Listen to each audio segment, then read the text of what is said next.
Good evening. This is All Things Considered Elsewhere from relay station KX7, broadcasting across the Orion Spur and affiliated relay networks. I'm Mara Solis. Tonight on Bellwether Station, residents are debating the future of Airlock One, the oldest functioning access point in the asteroid settlement. The Port Authority says the airlock has become increasingly expensive to maintain. Its pressure cycle runs slowly. Its outer hatch still requires a manual conformation sequence. Several components now have to be custom fabricated because the original manufacturer no longer exists.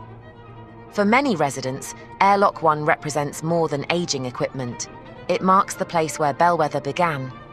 218 years ago, the station's first construction crew entered through that lock after anchoring the original habitat module inside asteroid Hestia 9. At the time, Bellwether was a temporary mining platform with fewer than 300 workers. Today, it is home to nearly 90,000 people. Its residential tunnels stretch for more than 12 kilometers through the asteroid's interior. Its agricultural chambers supply nearby settlements. Its transit system now carries commuters through corridors first cut by mining lasers. Airlock One sits near the old core, beside a maintenance corridor now used mostly by tour groups, historians and engineers. Station planners want to replace it with a wider commercial access port. They say the project would improve cargo flow through the old core by nearly 18% and reduce long-term maintenance costs. Port Authority officials describe the change as practical rather than symbolic. They argue that Bellwether's founders survived by replacing systems when better systems became available. Preservationists see the matter differently. They are asking the Station Council to designate Airlock One as a protected civic landmark. Their petition has gathered more than 34,000 signatures. The Bellwether Historical Society says the airlock is one of the few remaining structures directly connected to the station's first generation. Much of the original mining equipment has been removed. The first temporary habitat was dismantled during later expansion. Several early pressure tunnels have been widened, resurfaced, or absorbed into newer transit routes. Airlock One remains because it still performs its original function. Residents pass through it. Children visit it on station history tours.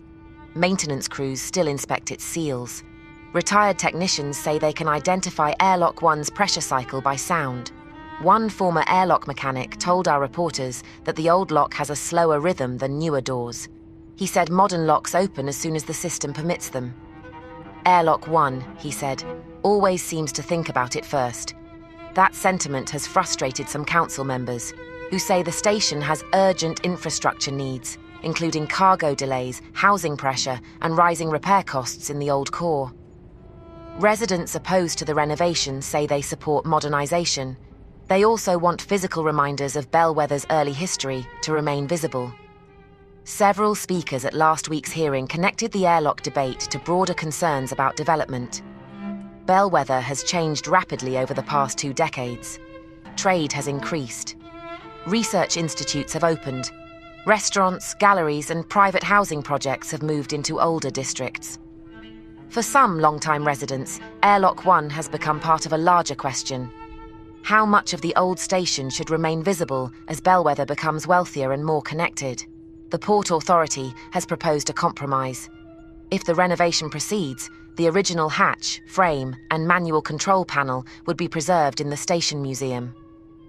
Preservationists say the compromise falls short. They argue that an airlock is both an object and a location. The Station Council is expected to vote next month. Until then, Airlock One remains in service. Slow pressure cycle, manual conformation sequence, custom parts, and all.